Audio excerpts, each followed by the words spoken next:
Hello, everybody. Welcome back to Cinema Savvy. It is myself, George, joined once more by Neil for a very special video, a certain spoiler discussion. Of course, we're going to be talking about Captain America Brave New World, which is now out in cinemas worldwide. We've both been very fortunate in seeing the film early on Wednesday, but we're recording it on a Saturday morning because we've had a few days to digest it. We've seen what our friends and other people online think of the film. And we're going to be talking a lot of spoilers, big moments from the film, characters, the future of Marvel, all that sort of stuff. Neil, how are you doing today? I am good. That intro was awesome. I was loving that. Thank you. It was made as a one-off once, and now I have to add every single film into it every time there's a new wallpaper. So thank you. That was really cool. It's long though, but you know what? We've hit the point of Marvel now where the logo starts to turn red as we're getting to the new films. And I Yeah. can't speed up any of the other frames, and I'm not getting rid of anything off the original, 25 films. So when it gets to Doomsday, he might be red, not green. But thank you for that. It's we try and do intros first. Star Wars is like the most simplistic 7-second intro, and it works so well. And then I just have a lot of those. I just don't have the energy. I think I think we've got a good Doctor Who one. I think from memory, I made it a while ago. A good logo. I will plug that. It was a good logo we made. I don't know about the intro. I can't remember it. I don't do the Doctor Who stuff, as you can tell. You're more of a Whovian than I am. But Marvel, though, Brave New World, people watching at home, this is a spoiler discussion. If you haven't seen the film, don't continue watching this video. Watch it and come back. We'll be talking spoilers. We'll be talking credit scene, no plural. We'll be talking big moments, reshoots, everything in between. So if you do want to get involved, you can comment. We'll reply to those comments. I want to know what you think of the film. If you loved it, you hated it, things that worked, things that didn't work, things that got missed out on. Wrestling fans, we know we didn't get Seth Rollins. Maybe one day. I still think it was weird he was cast anyway. I've always had that opinion, but yeah, let's do this. But Neil, you're from Get Your Comic On. You mentioned before we hit live, I'm going to switch the schedule around. You've got a podcast coming out which is going to cover this too. Do you want to talk about that? So we haven't recorded it yet, but we'll be dropping next week. We will be doing a similar thing, dropping into spoilers, what everyone's thoughts are on the film to date. This is our new format of podcast, so this will be our 4th episode back since we restarted. Obviously, that's something you and I talked about one of the last times I was on here, that we were bringing it back, and we're gonna see what Team Geico thinks of this film as well. I'm intrigued to know what other people were thinking about it. But that will be on YouTube and all your usual podcast platforms from hopefully Wednesday of next week, if not Thursday. Excellent. People, please do check that out. I've listened to a couple of episodes. It's been very good so far. I didn't watch the Spider-Man one because I haven't seen it yet. I wait for the animated shows to wrap to then binge it. It's a good idea, and it's a really that show in particular, not to take us too far off topic, but is a really good bingeable show as well. Once you kind of get to the second half, the first half is a bit episodic. The second half, it gets very binge-worthy. Excellent. And I know that we've got a season 2 and 3 in the pipelines for those, but Brave New World, I keep getting it mixed up with the song from Aladdin, so I'm just really focusing on not butchering the title. I know they originally changed the title. I've forgotten what the old one was. But there has been 2 titles.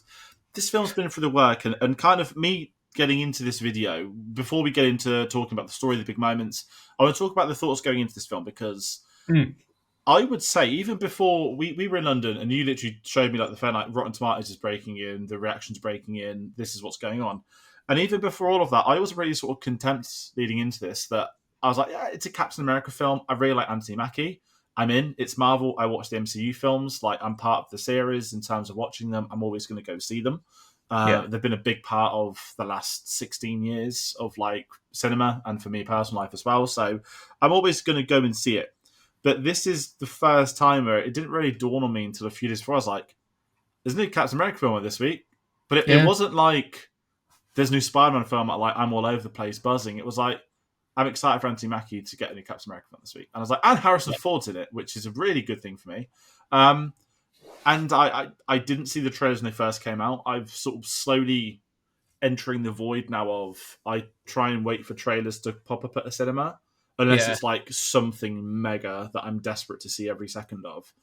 And I saw the first trailer maybe 5-6 months ago. I was like, oh, it looks more like a political thriller espionage, trying to do the Winter Soldier thing more so than the Civil War type thing. I know that's very political too, but in terms of it felt like a smaller scale story. Yeah. And that was enough for me. We knew Red Hulk's going to be in it. They wouldn't bring back Thunderbolt Ross without wanting to do that now, especially if you bring in Harrison Ford. And there were a lot of leaks online about, hey, we're going to do adamantium, we're going to do this, we're going to finally Yeah. the Eternals, and we're going to use this to keep moving MCU forward. And I've hit the point with Marvel talk online, nothing to do with Marvel as a property, but it's the biggest franchise at the moment. And every article, no matter how nonsense it is, that is going to go around and that will be spoken about. So I've hit this distance thing. And then obviously you just get endless news cycles of reshoots for 6 months. So politely, I wasn't that hyped, but I was still looking forward to it. And I really enjoy Anthony Mackie as an actor in these films. And I think, I'm adamant, not adamantium pun, but he deserved the chance to be Captain America on the big screen, not just a TV show. And I also will add to that the Falcon and the Winter Soldier show.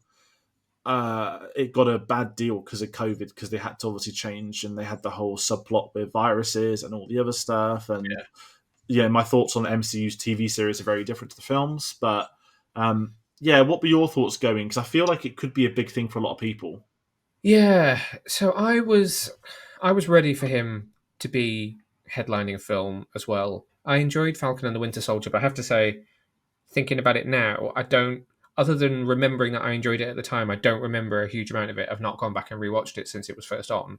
Um, but I remember as that show was coming out, thinking, why is he taking up this mantle in a show? Why are we not giving him a film? Because Steve Rogers had 3 films. Why are we relegating Sam to a TV show? But okay, it was building towards something bigger. Um, this that when Marvel does this kind of Winter Soldier esque political espionage thing, this is like a sweet spot for me. So I really, really dig when Marvel does this. I enjoy this more than some of the like campier, funnier stuff that they do, particularly when they do it really generically. Um, so I was excited for it tonally, but I was worried based on the fact that it feels like, it felt before it was out like it was very much caught up in reshoots because not necessarily the film wasn't great, but they had concerns about the wider franchise and needing to change things around because other films had not been well received, and then the Kang stuff happened, and that meant that was going to change, and he was dropping out, and Doom was coming in, and it does feel like this film's maybe got caught up in trying to reconfigure the cinematic universe completely to try and make it more cohesive again moving forwards. So I was kind of worried about what the final product was going to be like. And then the more we got to know about it, particularly once Red Hulk was clearly definitely going to be in it and suddenly was really forefront in all the marketing. And then after sort of glimpsing what was likely going to be the Celestial in the first trailer, but then having them confirm that it was definitely the Celestial, it's then like, okay, now I'm worried that we've got elements of Eternals, we've got elements of the Incredible Hulk, which some people who are probably Marvel fans now may not even have been born when that film came out in 2008. But knowing that we were going to have, Thunderbolt Ross, albeit a different actor due to things that have gone on, and having Tim Blake Nelson come back, having spoiler alert, but we said this was a spoiler discussion, having Liv Tyler back as well, because I knew that she was going to be in it. I was like, hang on a minute, is this actually a Captain America film, or are we using Captain America in a Hulk movie that Hulk's not going to be in? So I definitely had concerns going in as to what it was going to be. Yeah, I'm glad you mentioned that comment. Is it Captain America and Hulk film? Because it very much is, politely put, and that's not a discredit to the writing around Anthony Mackie. It's kind of like, hey, that film we just didn't bother referencing for like 15 years? Well, here's everyone from it. Yeah. Like, even when we've had Ross before, okay, you get Iron Man in the credit scene, the Incredible Hulk. They've never really spoke about. Am I right in thinking that the Daredevil season 1, there was a character who was a journalist, and in the background it was like the news from Harlem. And I was like, oh my god, an Yes, it Incredible was. Hulk Yeah. reference. And I was just sat there like, they've never really. Okay, I know Abomination. I haven't seen She-Hulk. I know Abomination was in that. He popped up in Shang-Chi. But I'm in the same vein as you that I enjoy the ones that have a bit more going on, like political thriller wise. That it's not a Yeah, generic action film. Whether it ends up being a generic action film, it's trying to tell somewhat more of an interesting story than a generic yeah, one. And yeah, I would always lean toward that. And I'll actually go one step further with the Winter Soldier comparison. Is we all know collectively that Winter Soldier is the greatest Marvel film in terms of conversation, right? yeah, It's always Endgame, Avengers, Winter Soldier, Civil. There's a core five or yeah, six at the top, yeah, and the comparison to it is fair, but that doesn't mean because I'm going to compare it to Winter Soldier, it's anywhere near as good. And I'll be honest, I don't think anyone in the world ever thought Winter Soldier would be as good as it was. It no, was a massive hit when it came out, but it didn't get that reaction on day one. Like, this is the best Marvel film ever. I think it took a couple of years for the MCU to keep building to be like, wow, like Winter Soldier, what a film. And Brave New World is naturally going to get compared to because it's got political stuff going on, because it's a Captain America film. yeah, Um, and whether that damages this film, I don't know, but I enjoyed it. And if we sort of, the way we'll structure this spoilers discussion, we'll go through some of the core story beats, which we'll talk about characters. So you mentioned the Celestial stuff. Let's get into that because I've not seen the Eternals since the cinema. And I didn't yeah, mind the Eternals. And it became a running joke, like, what happened to the giant Celestial just sticking out of Earth? And I know there's yeah, obviously been, I mean, if you look at the MCU films, there's not really been many set after the Eternals, like canonically on Earth at present day. And what this film is, which I'm going to compare it to Iron Man 2, is it feels like a. I'm not saying this is like an advert for the future of Marvel, but it very much felt like the first Marvel film in a while where it's okay, we're telling a cohesive story in the cinematic universe, and we yeah, now need to start talking about events from other films. We need to start yeah, talking about characters from other films. What's the current situation on Earth? What are the yeah, global conflicts? And what is going to eventually push us towards something? Because Thunderbolts is coming out in May. That's going to be probably more of a comedy. Based off the trailer I saw at the cinema, it looks like more of a comedy action. And I can't imagine that telling a big story of, hey, this is happening. Fantastic no, Four, we know is a multiverse one. That's set in the 60s, a different Earth, which I'm very excited for. And then the next MCU film is Doomsday, right? Like, yes, straight up. yep, So there's not a lot of time to get there, and this film needs to be something to pull you in. And I've had friends message me after the screening, like, is the film good? Does it connect more? Is it going to be doing this? I wasn't giving spoilers away, but I was open to like, it feels like more of an MCU film. It's not so separate from the others, but it's telling that story. And I really liked the fact that the Celestial was going to introduce adamantium. I know yeah, that's been leaked. You messaged me that apparently it was in the final trailer where you could see it written was, down. yeah, There was some collective oohs at the cinema it when they was, said yeah, adamantium because we all know who that leads to one day, maybe. Still don't know what's going on with the X-Men, but I'm sure we'll find out in the next couple of years. But it's interesting. And then we bring in Harrison Ford as Thunderbolt Ross. And this is where I was really shocked looking at the film as a whole. Now, I knew Harrison Ford was in it, and I knew Harrison Ford was going to be playing Red Hawk. I did not anticipate Harrison Ford being in this film as much as he is. He is hmm, the secondary lead after Anthony Mackie. Probably got paid by Anthony Mackie too. Sorry, I'm just going to say that. He probably did. yeah, Him being elected as president, going through treaties, politics, his backstory, his lost emotional relationship with his daughter, whilst the stuff with the leaders going on, finding out more of his dodgy stuff he'd been doing in the background. He had a pretty compelling character. And I'm going to say this. I thought Harrison Ford was very good in this film. And I said it in my hmm, spoiler-free review. That sometimes Harrison Ford is just renowned for just phoning it in. He's looking at the money. And whether he did look at the money for this, he jokes about it saying he does. I don't think he approached this film as like, I'm just going to turn up, do my lines, and go. I'm not saying it was like a game changing performance by any means, but it didn't feel like I've turned up for my payday, like what I feel like we get sometimes with Marvel characters and villains, that there's actually a lot of emotional weight to him. And yeah, I liked it, and I didn't know if I was going to because obviously you obviously Thunderbolt Ross, the original actor, died. You get the joke about you got the new look, there's no moustache. Great comedic moment when they basically do a press conference after the Incredible Hulk, where he has a meltdown. Um, what were your thoughts on the setup of the president too? Because again, he's pulling the strings for the story. it's funny, isn't it? Because obviously it ended up arriving in cinemas at a bit of a timely moment to have a selfish, somewhat maniacal, dangerous president in the White House. So I was a bit like, oh, well, okay, yeah. Disney's clearly going to be on the Donald Trump shit list after this, but I like it. It made sense. I mean, Thunderbolt hasn't had the hugest arc between sort of Incredible Hulk to Civil War to now. We haven't really seen all of the steps in between, but it kind of makes sense that he's risen to power and risen to prominence. So I like where they've taken him and what they've done with him, and I liked that they started the film with that flashback to kind of 5 months before to fill in this is what happened the night he became president. This is kind of what's going on with him, and then setting up what it was that he was trying to do once he was in the White House. Agree with you. I don't think he was phoning it in. It seemed like he was actually. There were a couple of times I thought he seemed a bit confused, like he's thinking, "I'm surrounded by green screen. What the hell is going on here? What?" But for the most part, I was like, "This is kind of classic Harrison Ford," and I'm here for it. And he really held his own with Anthony Mackie. Some of their scenes were some of the best moments of the film, particularly when they were really butting heads towards the end. I thought they were both doing really, really good work and clearly had a good relationship as well. And also amazing how much that Hulk actually really looked like him. Like, it was scarily good.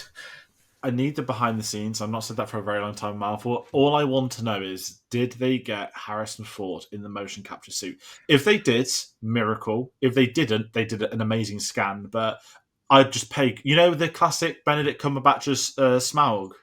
Have you ever seen the Yes. behind the scenes on that? Yeah. If there's a Harrison Ford version, that's it for like a lifetime of memes.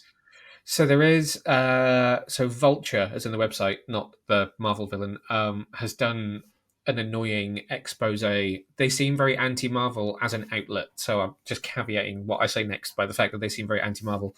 But they've done some sort of expose claiming to have talked to someone that worked on the reshoots who says this is the most stressful Marvel shoot ever. It's the most fractious, that people weren't getting on. And basically, it slags Harrison Ford off massively, saying he was a complete diva, that he was really difficult to want to learn his lines, and that getting him to put the suit on and put the dots on his face was one of the most awful things they'd ever done because he hated it so much. But then other people who also claim to be insiders have said that he was an absolute sweetheart to work with on this film and that he was great. And it certainly didn't seem like there were any issues during the press tour. One thing that you can take from that, from if this person is genuine, is that he did do mocap for it. So there must be some footage of that somewhere if he allowed a camera. It's interesting with that as well, because I was shocked that Harrison Ford did as much the press tour as I thought he would, and that's not a disrespectful way, but No, you'd expect. We got Harrison Ford. He ain't going to do the press. He ain't going to travel. He was in London at the photo call. He did the junkets in London. He then obviously did the press conference that was global. He then obviously did the premiere in America. I just thought it's Harrison Ford. I understood for Indiana Jones that he had to do the whole thing because he's Indiana Jones and that's his favourite character. But I was surprised at how much he was involved within the press side of it. And obviously I don't know him. Obviously I've not been on set. Now I know people that have been on set with Harrison Ford, and I can tell you that the stories with him have been very positive. And all I can really tease at is it's basically Force Awakens and Episode 9. So that's one of those was a long shoot, the other was like a cameo. But the fact he even cameoed in 9 still is crazy. But there's so many articles about him and in his later life. I think Helen Mirren spoke about him the other day, saying that the plane crash is what changed him. I've heard that so much.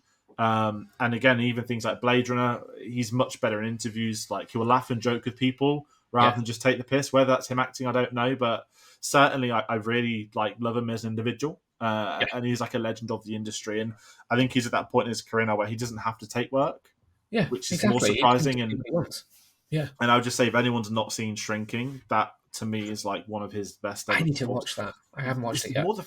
It's not the fact like Harrison Ford did TV. It's like Harrison Ford did TV and he did it so well, multiple seasons, and it's just really endearing. I need to see season 2, but season 1 broke me in a really nice way. But I'm a big fan of that, and he spoke about it as positive. He said that people come up to him now asking him about Shrinking, not Star Wars, and he's kind of used it as a double-edged sword. That I love that they're not asking me about Star Wars, and I love that they're asking me about Shrinking, which is really nice. And as I said, I think he didn't need to take this job. They could have got any elder, legendary, American Yeah. actor to have done this, but they got Ford, they got the big guns, and I mean, you, he could have a future in the MCU at this point. We're not. The yeah, other great thing about this film is I mean, there are two villains, but neither of them are a one and done. no, they're both alive. They're both in the raft come the end of the film. Great, we can talk about They are both in the raft at the end of the film, but annoyingly, not at the same time. So whenever one is there, the other is not in that scene. Because when we go to the raft, I realise we're jumping ahead. When we go that. to No, the it's raft fine. and we see Harrison Ford, the rest of the cells Are appear to empty. be empty. And then when we go to the raft in the post-credit scene and the leader is there, the other cells that you see are all empty. And I'm like, Do you think there's many prisoners? um, Because they had a lot. They had a lot after Civil War, but yeah, probably none after Endgame. But the fact that he got it's like, sorry to get into Harry Potter, but it's like the Grindelwald stuff. Like he got imprisoned in his own prison. Like, it's poetic. But as you yeah, said, yeah, Harrison Ford could come back. Red Hulk yeah. might come back, and we've got Oh, and so one of Doomsday. the many, many rumors about what previous versions of this film was doing was that it was going to set up a World War Hulk film.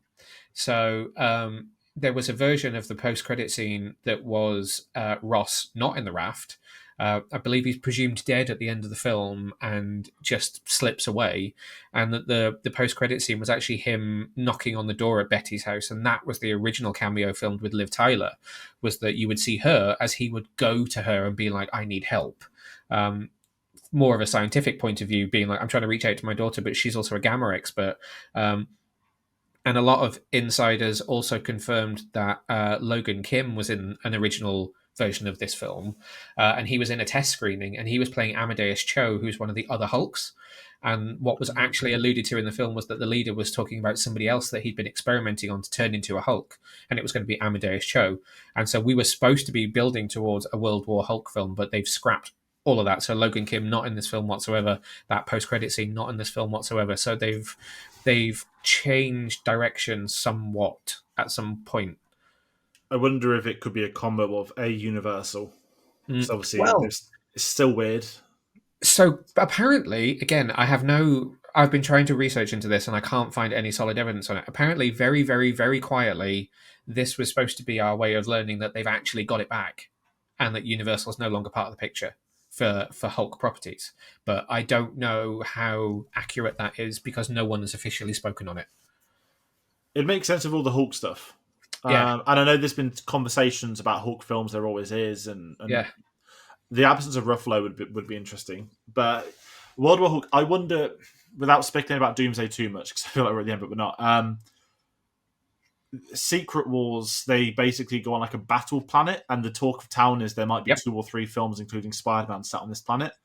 And it Yeah. makes you wonder that if they're doing this, would a World War Hulk film be needed? Because if there's already some film set on another like Yeah. space thing, would that make sense or not? So you never know. It could it could be down. That's an interesting one. But yeah, the You Harris Ford do, stuff.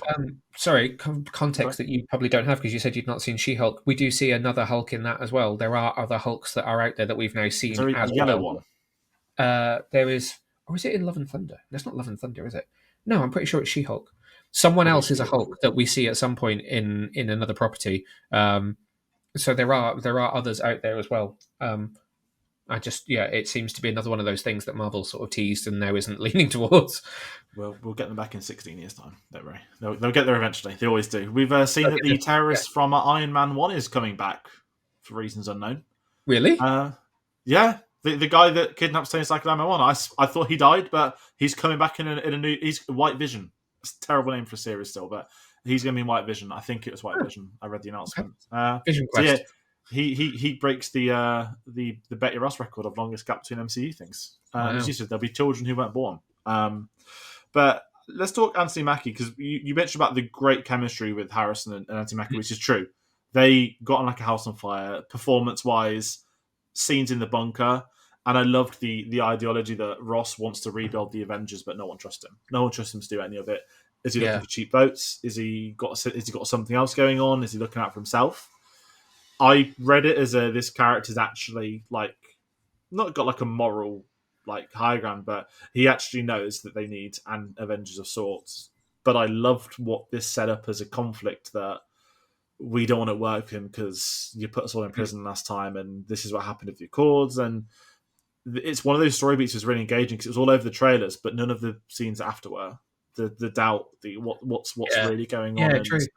I really enjoyed Anthony Mackie in this, and kind of with Anthony Mackie, the fact we get Isaiah Bradley back, who I thought was one of the best things from Falcon and Winter Soldier. You know, the forgotten How Captain lovely. America that was experimented on, that was put in prison during all these times that no one ever heard about. It functioned from, you could say, an MCU viewpoint of no one ever talking or hearing about him. Yeah. And it came in so well. And all I could think of is when I was at college, we had to do the Manchurian Candidates loads.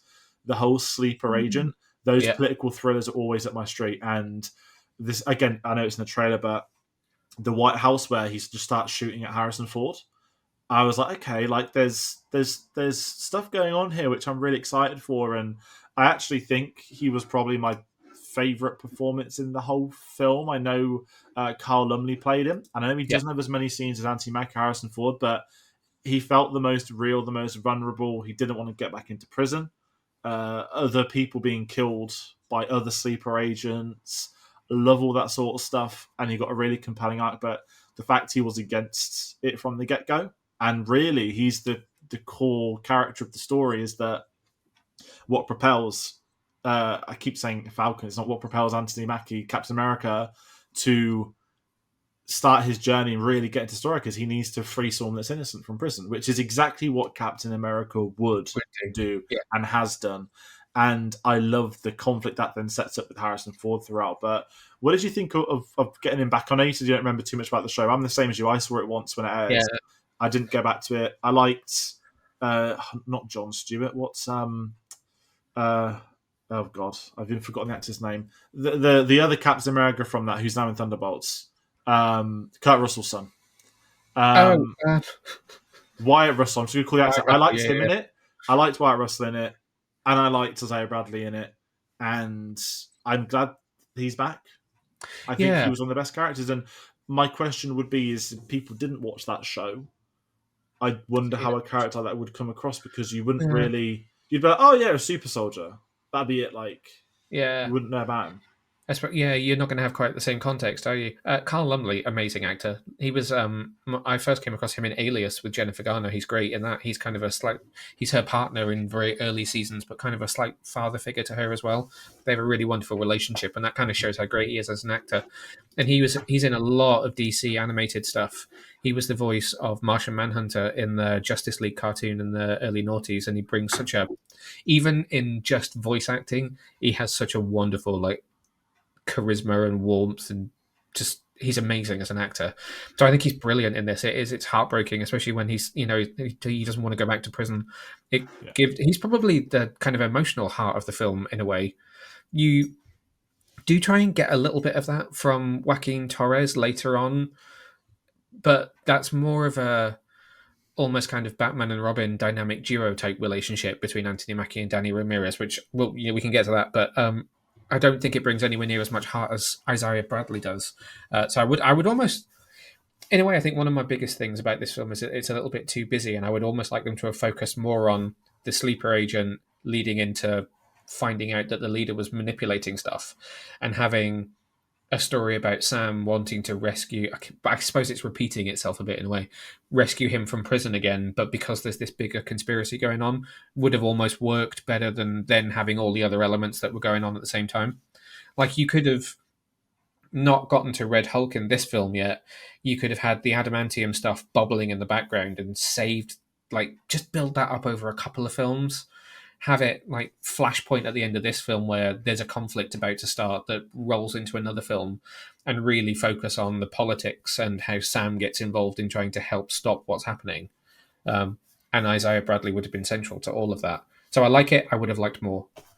Yeah, and it's kind of where I start to get some criticisms about the story. You mentioned they're trying to do a lot.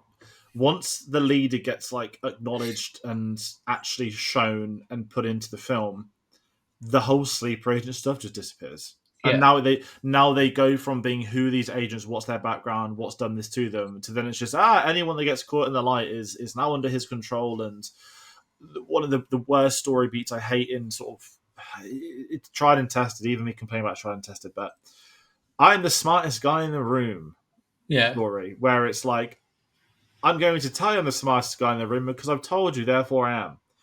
And that trope can tend to backfire. And I think it did a little bit of the leader in this. We know he's smart, we know he's intelligent, but I heard probabilities enough to last me a lifetime. And alongside that, I keep going back to the boys. Who last year I've forgotten her name, the character for the smartest person in the world oh yes, thing, yes, where yeah, she actually was. And I yeah, get that's TV, you can't really compare it to film, but they didn't play up the "I'm just smart" campaign. Everything weaved through that like a web, whereas the yeah. leader just felt more like bullet points to move the story along. In a way, this film has a different villain in each act because you have Yeah, Sidewinder in the first act, then Sidewinder gets captured and locked away, and you learn about the leader, and then the leader gives himself up, and it becomes Red Hulk, and you really end up with only kind of like 30 to 40 minutes of each villain, which is not enough at yeah. all.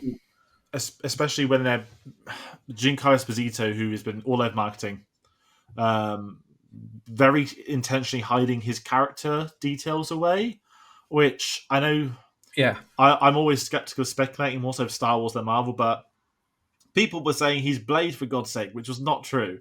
And I didn't mind him in it, but let's be honest, Giancarlo Esposito playing a villain, he's great at playing villains. You know what you're getting with him as a villain. He enjoys yeah, playing villains.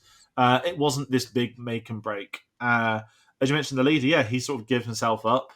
The fact they got Tim Blake Nelson back is great. Whether he yeah. was under contract or something, or he just milked them, I don't know. Yeah, But I don't know if you want. Actually, it, that was a it, long, like it was a long it's option for long. him to return if it was. Yeah, and I loved the idea that guess what? Like Ross kept this person like locked up in a cell to Yeah, use him to gain power, to rise up, to become the president, to do this, this, and this. And now it's all blown up, and he's actually been poisoning him with these pills in the background, which I loved all that stuff, but it didn't really get developed. It was very baseline. We said this is what happened, and that's then what happened. And I think when the credits came on, I think there were 5 or 6 writing credits, which is yeah. always There a sign. are. I wrote this in my review. There's 3 story by credits, and then the 3 people who have a story by credit are part of 5 people who have a screenplay credit. That's a lot, especially for what. Not saying this isn't a smart film or anything, but it's 2 hours including credits, like 1 hour Yeah. 58 is it, or something, Yep. and 158. you can tell at time. I don't think it's blatantly obvious. It's had the reshoots, like what some people have said, but No, I it's think yeah, it's not when that you bad. start when you start getting into the story, there's some really good stuff going on that then gets sidelined, and then other things come up, and maybe the film is being too ambitious as where they wanted to place it. I don't know. It's got $180 million budget. It's not like a $300 million like you've seen with some films that do endless reshoots or other Yeah. things in recent years, which has become a big issue in the industry. That's not me like poking fun at DC. Like Mission Impossibles have had $300 million budgets. So much of it has. So I was Yeah. relatively surprised to see it's a $180 million budget. Especially when you're getting a Red Hulk character within that and Harrison Ford's salary. But it was really interesting to the political side. And even when we get to the leader in Camp Echo 1, the whole dingy, like, dungeon type thing, learning more about his history, I was enjoying all of this stuff. Yes. And as you said, then he just disappears as the lead villain. And now he's playing Red Hulk, and we get I think a phenomenal sequence on the Celestial Islands. And again, I love the whole politics that we've got like 5 different countries squabbling over a bit of land. Yes. We want to come together to sign a treaty for this to benefit like the globe, everyone. And I liked it was playing at that tension. And this is where the villain stuff I do like is like, hey, it's the leader. He's gonna play up the Thunderbolt Ross stuff and have people turn him against Japan because if Japan won't sign, no one's going to sign. I didn't mind all that. I like that political storytelling, Exactly. and Exactly. the island stuff was great because I thought at one moment I was like, "Is Red Hawk going to turn here?" Like they really played it up, Yes. and the sequence you mentioned, Danny Ramirez and Falcon not spoke about me. I kept forgetting that he'd been the Falcon before Top Gun came out. I'm guessing he filmed Top Gun Maverick before, but I love seeing the Top Gun Maverick cast like doing well. We've got Monica Barbaro nominated for an Oscar this week. We've got Glenn Powell who's just killing it everywhere. We've got obviously Danny Ramirez is in Marvel films. Bill Pullman, I Yeah. swear, no, Lewis Pullman. There's a Pullman Lewis in Bob. it. Uh, they're all starting to have really great careers. And I did get a bit of a Top Gun flashback, and then it was like, oh yeah, this Falcon sort of flew too close to the sun, got destroyed, and I'll be really blunt, I didn't feel anything when his character went.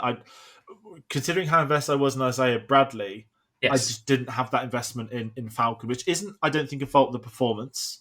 I think because I'm already invested elsewhere within the story, it's just a tacked on. Hey, we've got the wounded soldier. We've seen this before. He'll be all right. Like, we won't lose him. Yeah, it was. I think the problem with it is you knew it was coming from the beginning because they had that not weird, but slightly Cocky, shoehorned arrogant in piece of friendship. dialogue, which was like, "Don't die." Every time he wanted to suit up, Anthony Mackie's like, "Don't die." So in the opening sequence when he's in Mexico and he's like, "I can't be in two places at once," and you kind of get that whole sequence where Joaquin's kind of like excited because he's like, "Can I suit up? Can I suit up?" And they finally say yes to him, but then it's like, "But don't die." And I'm like, "Oh, well, okay. Obviously, at some point, something's gonna happen to him." And it is clearly written into the script to try and set up a more paternal, caring side of Sam because we've seen him. We know he's a dedicated hero. We know we know his history, but so far as Captain America, we've just seen him in action, doing the thing, doing the mission. We haven't had a chance to see him being not like Steve, but having that Steve-like kind of mentor, father figure, dad, looking after everyone, taking care of everyone side. And so they try and I think shoehorn it in by then doing that to Joaquin and having him suddenly like I didn't seem like he was that badly injured for him to then be No. critical being operated on and them talking about how his heart had stopped and they'd had to bring him back. So it felt that was one of the elements that I felt was really underdeveloped because I felt it but I didn't feel it enough. It wasn't very authentic. Yeah, I'm with you. And then that scene obviously leads to Bucky coming in, which as a cameo, uh, Congressman Barnes, they made a Yeah, comment, and I was just sat there at this point, like, have I missed something at the end of Captain? me too. Like, That's what I I was was like, feeling. and then I was like, hold on, I was like, I've just seen a Thunderbolts trailer, and I was like, is he a congressman in Thunderbolts, or is Thunderbolts now going to be set before Brave So New World? Like, I he is a congressman in one shot of the trailer because you see him in the background in the court scene and he's got the badge on and everything. So he definitely is at some oh, point. I just was a bit again like not like I need to know everything in their life, but it just felt like we're meant to know something, and I was just thinking, have I missed something? Yeah, exactly. If it's Yeah. explained in Thunderbolts, not a problem. But yeah, I mean, listen, I like Bucky. It's a great little scene. The pair of them have got great chemistry, and it's Yes, a they really do. great speech about you don't need the serum. Like he picked you because not because you don't have it, but because the right person will be this Yeah. Captain America. It's not about what's in your body. And I liked that moment. It was almost, without doing a pun, because it's on my camera, it was almost like a Force Ghost Luke Skywalker thing coming in. Yeah. Like Yeah. It gives him a is. pep talk and goes. And then you get some obviously comedic moments with the oh god, I forgot the name, the Black Widow agent who doesn't get a lot to do in this film. Ruth. I'm Ruth. Ruth Baxter. I'm not gonna get into politics. I could, but this isn't the video for it. But People uh, have been talking about this for months, and as far as I can tell, they toned it down in reshoots. So they that's were my either aware opinion. that it was fractious and they did something about it, or I don't know. Yeah. Yeah, that's literally. I'm in the exact same vibe. I'm just sat there like it's in the film. She's an Israeli former Black Widow. That's it. That's the extent of the politics. As you said, I don't know much about the actress. Whether there's been stuff going on personally, I don't know. I've not Yeah. looked. No But idea. for the context of this video and opening what would be like an insane discussion that would be nothing about Captain America, I'm just going to move on from that. The characters have a lot to do. Just No, that. she doesn't. She's not in that much of the film. She has one good fight sequence. She clearly can hold her own in a fight. I would like to have seen maybe a bit more, but if politically that's a problem, then they did the right thing. Yeah, absolutely. And sorry, Would have awfully was. overshadowed the film otherwise. Yeah, and you can imagine but both sides, not me picking either side, but there'd be a reaction on both sides of that fence, especially this week with what else is going on.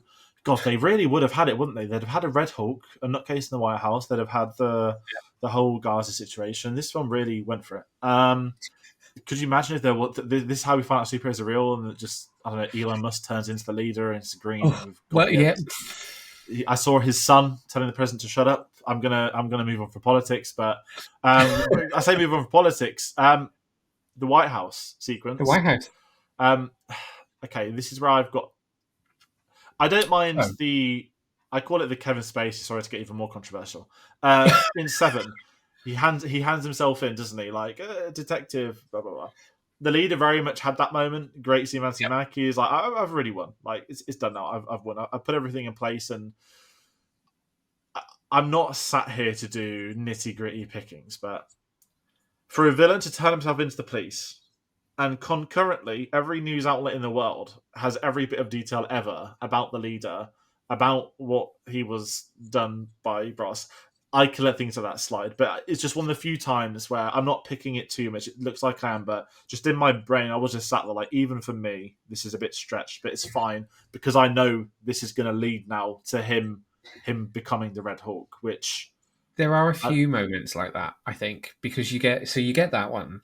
Then the other thing that sprung to mind to me whilst watching it that I kind of haven't really picked up on all that much yet is the Eternal. No one ever saw the Eternal. No one saw the Eternals. Obviously, we all went to the cinema and saw the Eternals. Um, they were never out publicly speaking to people. It wasn't we. Although that the Celestial rose up out of the earth, it wasn't like we saw a huge amount of what was going on. How do people know to call it the Celestial Island? Who told them about yeah. Celestials? So I was like, that's convenient to kind of tie it in so that we remember that this is a thing from that film and episodes of What If. But then also, given that we have a Hulk, we've had Thanos, we've had the blip, we've had the invasion of Earth in Avengers Assemble and in Endgame.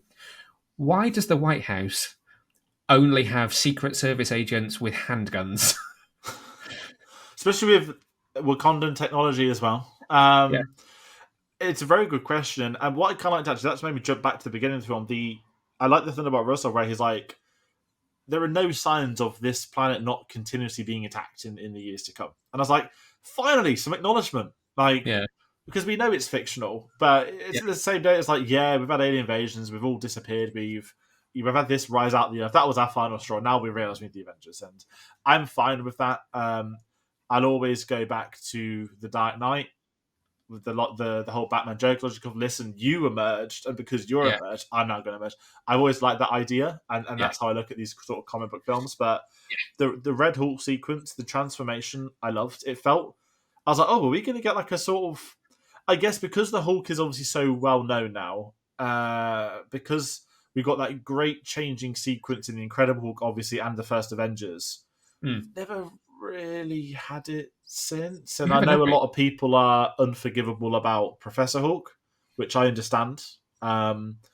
I loved this transformation, like when the legs started stretching and the body Yeah. was tearing up, and as you said, it looked exactly The like Harrison hand Ford. as well. Like his fingers broke. It Yeah, was they were like real breaking body horror. backwards and swelling, and Yeah. I loved the sequence. We knew it was coming, and it's kind of like the money shot of the film that hey, it's all over the marketing. We know we're going to get Red Hulk, but let's like make this a moment to see Yeah. it. And I really enjoyed it, as you said, the Secret Service just shooting a Hulk, knowing that's not going to work, but they're going to try it anyway.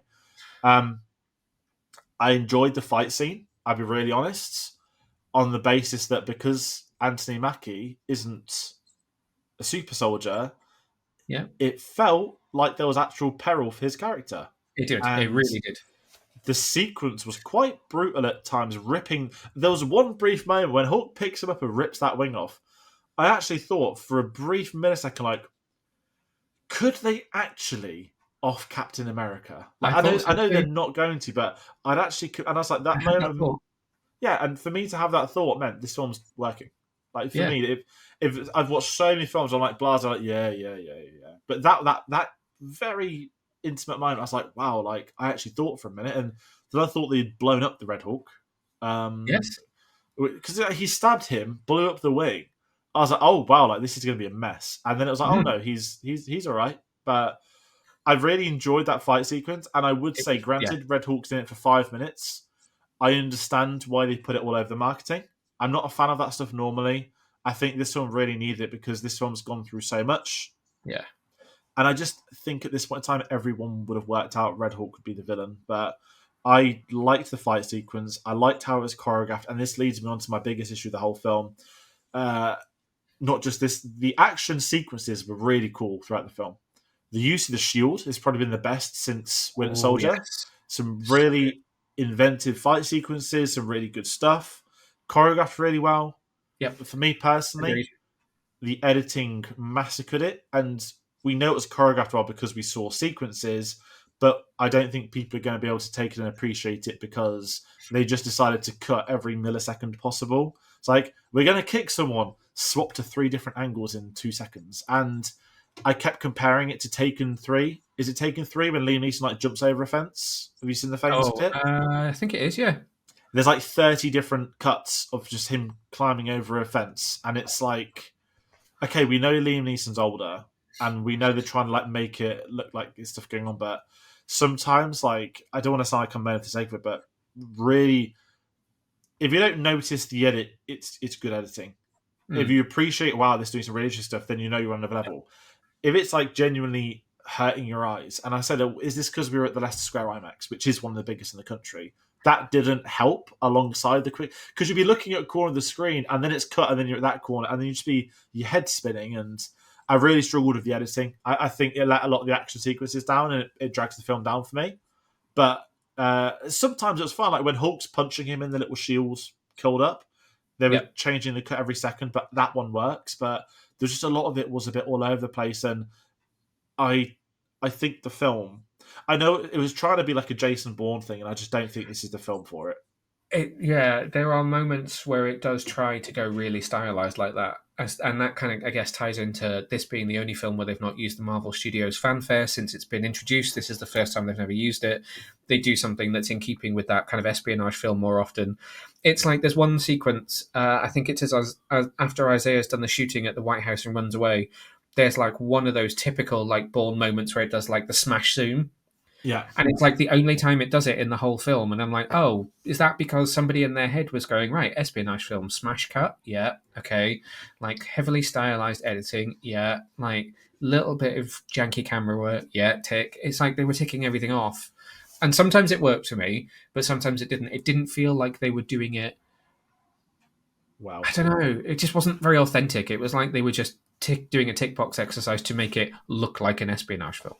Yeah, and it brings it down for me. Mm. It's what you said. Yeah, the running sequence in the White House when they just it's funny at times. It shouldn't be, but it was. But they said it doesn't work ultimately. And I think with modern action films, what I look at, John Wick's obviously like everyone will talk about John Wick, but even like Winter Soldier, I always go back to that fight on the deck. I Yes. forgot the UFC fighter, but it's, hey, let's shoot this at a long wide shot so you can actually just watch some fight choreography. You've got a UFC champion. Let's watch him have a fight with Chris Evans, and by distancing it, John Wick does the same. By not just zooming out, but by having the action within the frame, you can actually appreciate the stunts work, the Yeah. choreography, any visuals that need to go along with it.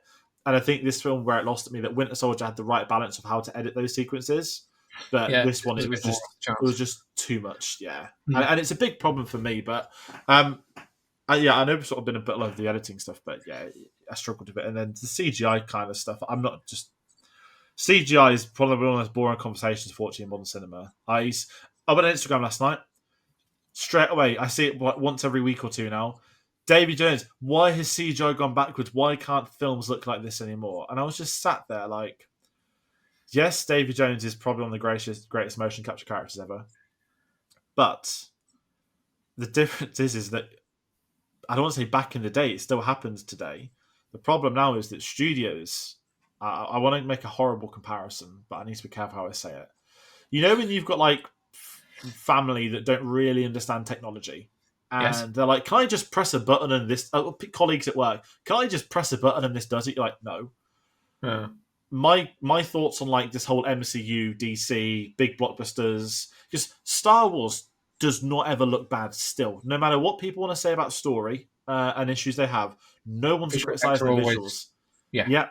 Whereas Marvel, I mean, Quantumania is like the icing on the cake for the conversation, but my brain is like, and we know this is happening because they spoke about it, but they just go to the VFX department, like, you know, that like cloud you spent like 3 months animating to be white, turn it red, do tomorrow, please. Yeah. And I just feel like this is when there's so little notice. It's not the VFX artist is the problem; it's the studio with the film. And I know that because Marvel's obviously got continuity, it's the MCU. They have these issues more than anything. Um, the most obvious one was the credit scene in this. Was like, Yeah, that's the worst hey, effect. we're. I was like, I can see the green screen. I could green screen myself better than that at home. And it was like they probably got the raft from the Harrison Ford. Like they probably got the background from when they interviewed Harrison Ford at the end for it, and they probably Yeah, just chucked Anthony Mackie on a green screen in front. yeah, Um, Things like the volume when the technology is used amazing, like the Mandalorian, like Batman, like Game of Thrones to an extent. It's great because you've got a clear collaboration with the cinematographer or with the production or with the VFX department compared to these where it's like, yeah, just chuck in the background, we'll fix it in post, which doesn't it get doesn't fixed in work. post. And I appreciate to a fact audiences are waking up and waking up to the conversation that why does a $200 million film look crap? I'm not saying this film does. I just mean as a generic statement. Yeah, yeah, no, Versus, hey, Godzilla Minus One's a tough one because it's Japanese made, so its budget's different. But let's say the Brutalist $9 million budget or whatever it is. Okay, it's all shot practically, but that $10 million film that's 3 hours long is better than most $200 million films now. And this film was better than some. Like Red Hulk looked amazing.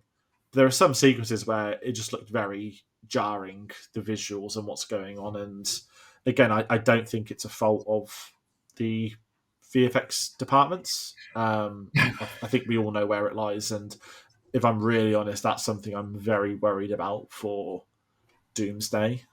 Is because it will be like Endgame, where it's all going to be shot on a green screen at Pinewood, yeah, and I'm just sat there like, I'm sure it'd be good, but I also know it means you're going to just chuck in other people like every left, right, and centre. So I don't know. Is that a bit of me of a rant tangent? I didn't mean to, but no, I know what you mean. It almost feels like with these kinds of films, they sit there and they go, "Cool, we've got $180 million budget.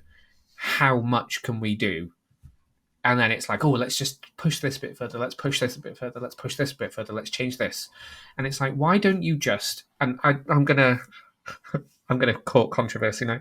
Um, Listen to what James Gunn is saying yeah, about DC, which is don't shoot anything that does not have a finished script that everyone is on board with and everyone is happy with. Because if this vulture piece about Captain America is to be believed, there are whole sequences with finished visual effects that are not in the film, that millions and millions of dollars have been spent on. Now, that might not be true, but just know what film you're trying to. I know this is a thing that this is, but basically the way Marvel makes movies now, supposedly, is you shoot something and then figure out what it is in the edit. Don't do that.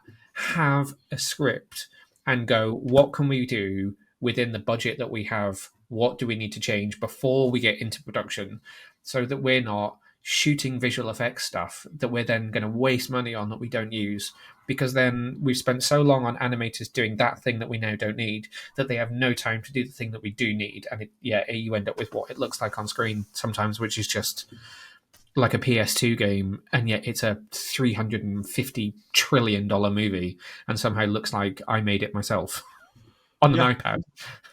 The James Gunn stuff, I'm glad he said it because Guardians looked amazing, and you can tell there's coherent storytelling. There's probably a director with a bit more power in a nice way. Yeah, Like he can be trusted to go and do it. And my issue is look at Sam Raimi, who obviously the Spider-Man films, Doctor Strange, the Multiverse. The VFX looked amazing because you know that Sam Raimi mapped that film out, bar the yeah, credit scene with the dodgy eye, and that was clearly a dodgy reshoot thing that hopefully never gets spoken about again. But it's become worrying because Marvel wasn't like this, and the whole the old days, the multiverse saga. But sure, they would have changed things here and there, but it wasn't like it is now with so much stuff going on, and we don't know how much of it is maybe the shows, the Bob Chapek factor, like hey, do this, change this, and yeah, like change, go from a film to a show, do more shows, do less shows. But there needs to be some intervention at some point, and I know there's talk of CGI being unionized, which would be great if it does in America. That's a whole yeah, different conversation. But again, I just keep looking at things like Star Wars, where it's like, yeah, man, like Skeleton Crew's budget was 120 million, looked amazing. Can't fault it. Mandalorian can't fault that CGI. And there's creatively something going on. Again, their issue is more is the storytelling working. That's not me getting into the Star Wars conversation, but it's not like individual moments of this looked like a hot mess, this looked crap, exactly, this. Whereas exactly. that's happening more and more, particularly with Marvel. And I do hope with DC, I trust James Gunn at the wheel. So it's like again, when Superman's out, everyone crying about the Batman being delayed. I get it, but it's very long delay. But I am also sat there like, yeah, like if they're delaying it, sometimes it's a good thing. You don't want to release something half baked, and I That, appreciate 5-6 years is a long time, but it can be the right time. I was Like, going to say, it's like, would you rather wait 5 or 6 years for a worthy sequel to the Batman, or would you rather watch a film now that you then go, oh, that was really disappointing. It ruined what was an amazing first film. yeah, If only they'd had more time, because it's like, because they rushed it. yeah, It's like a sorry to Star Wars again, but like episode 8. Okay, it's divisive. So they were overlapping productions. So yeah, episode 8 was filming just before 7 came out. And my biggest criticism of Disney was they should have not just done the 3-year rule, but they should have just done the original. You make one film, you then see make the how it does. next. Yeah, And it was like Ryan Johnson was able to change the ending of 7. So he swapped BB-8 with R2 to be on the island. A great change. But then the same thing happened for episode 9, where Colin Trevorrow got to change one or two things in episode 8. And it was Poe Dameron flirting with Ray, like, hey, Ray, I'm Poe, which didn't happen in the follow-up film because they got rid of Colin Trevorrow very quickly. So there's a lot of issues within industries, within big studios about coherent storytelling. And there needs to be some changes. But not to take away from this film, like, we're talking like an overall issue now, but so this film kind of epitomizes Marvel at the moment, like, without yeah, doing final thoughts, but as like a statement that there's some really good stuff in this that shows how so good it can be, like the political stuff, the acting performances, some point of CGI, and then you've got the stuff that sums up why these things aren't working. You're looking at the janky CGI, reshoots, performances, characters disappearing and then reappearing, and the fact that you're relying on TV show from 3 years ago to know a couple of these characters on top of that. It's a mixed bag, and I like this film, and I enjoyed my time watching this. Will hmm. I see this film again? Not in a rush to at the cinema. I say I unfortunately. I think I told you my terrible confession, which was because I collect the 4K Steelbook. Well, I've had going back to Iron Man 1 when it was Play.com. I've had every UK first edition Steelbook for the MCU films. Not doing it for TV because that's too much. And I did have to buy Ant-Man and the Wasp: Quantumania. So I do buy the Steelbook because I pre-ordered them for the release, but I'm not doing the shows. Whereas Star Wars, I'm doing all the shows because it's Star Yeah. Wars. I don't pay for Disney Plus anymore because I'd rather just buy them, which is what I guess to do. But yeah, have we missed anything major? I Betty don't think Ross? so. Do we want to talk about how I almost was like, oh my god, you got Betty Ross in for a phone cameo, and then she did appear at the end. I Um, Part of me was like, I knew she was going to be in it, and then I thought, oh, is this what? Because of the changes, I thought, have we been reduced to a voice on a telephone? And then I thought, is that even her, or have they just AI'd her voice? it's it sounded weird. It was the delay. It was yeah. It was strange. But I thought it was when she appeared. I was like, oh great, the final scene. She has a moment with her dad. Nice. We got Betty Ross back. We probably won't see her again. They'd said But her I name didn't. so many times, it was like we have to. And then all that did was make me sit there and think, well, okay, yes, she was in the Incredible Hulk, but she only helped him out a little bit. She wasn't really massively present in that film either. So we've gone through an entire Marvel universe without ever seeing what is almost like the Clark Kent and Lois Lane relationship of Marvel. Because when I try and think of relationships between characters that are like legendary in pop culture, in DC you've got like your Batman and Catwoman, your Lois and Clark. In Yeah, Marvel, I'm like, well, you've got Peter and Mary Jane, and for me, it would the only other one that I really remember from being a kid is Bruce Banner Betty Ross. and Betty Ross. So I'm like, we've gone through this whole franchise and they've never shared a scene. Well, Yeah, not they've never not shared Mark a Ruffalo's romantic version, plot. Yeah, and particularly but yeah. So Ruffalo and Tyler have never been on screen together.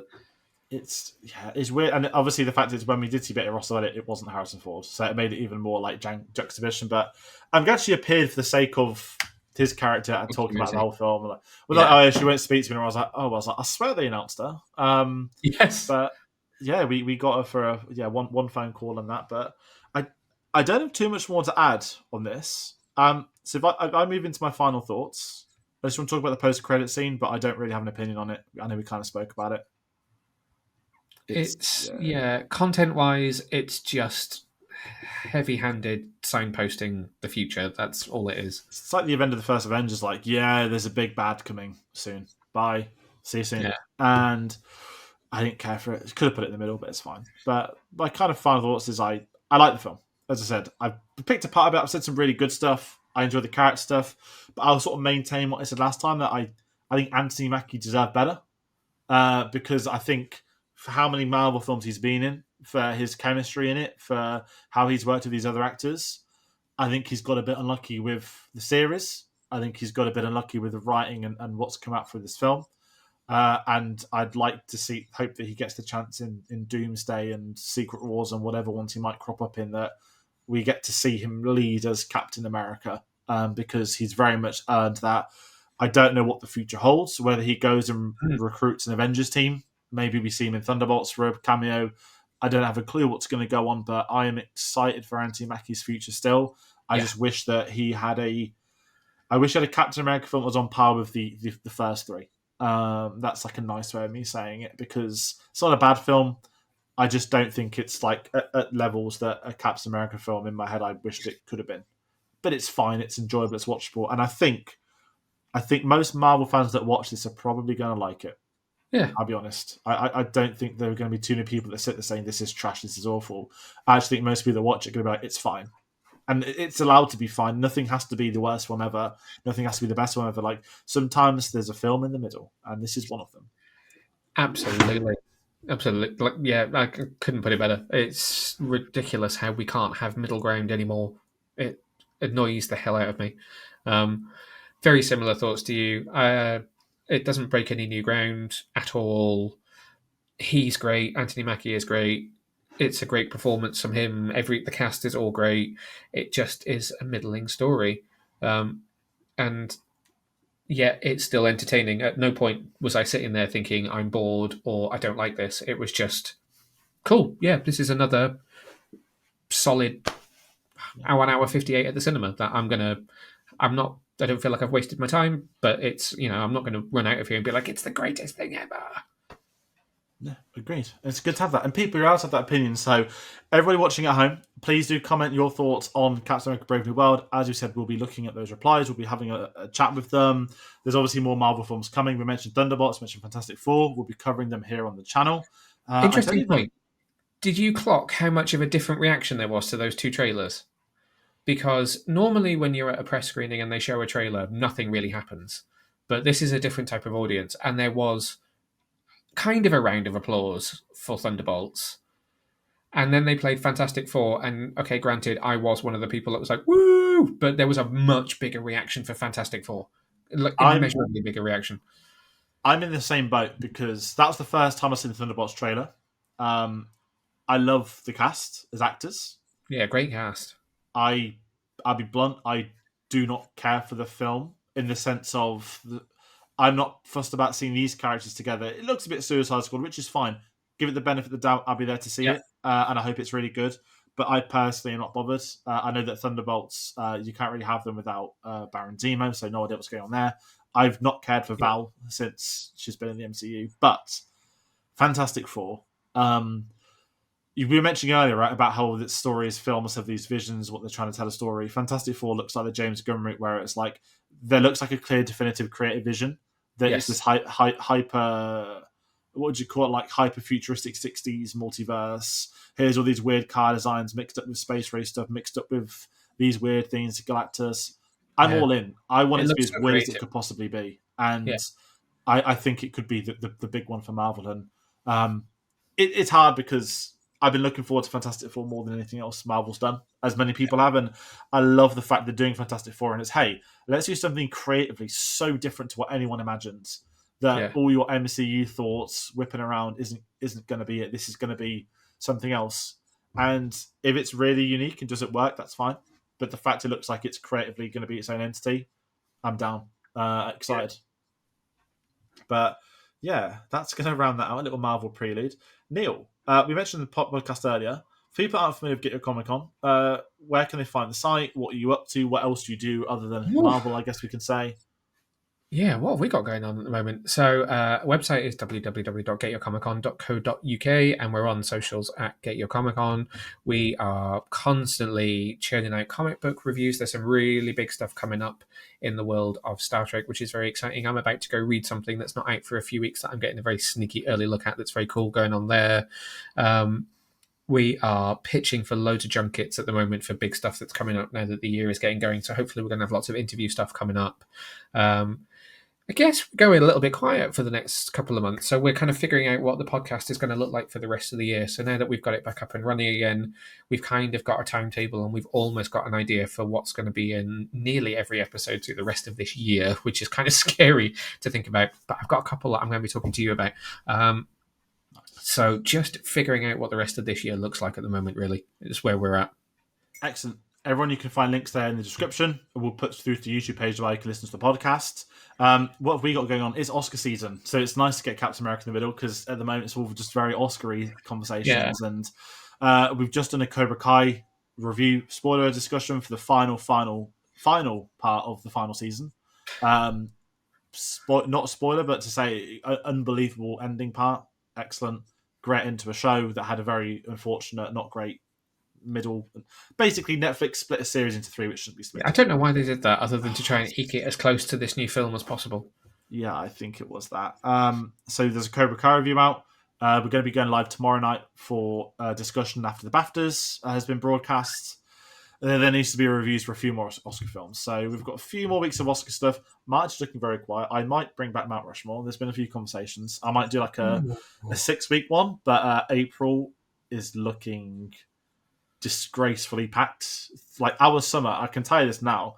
April, we've got The Last of Us. Last We've of got Us Andor. On top of blockbuster season.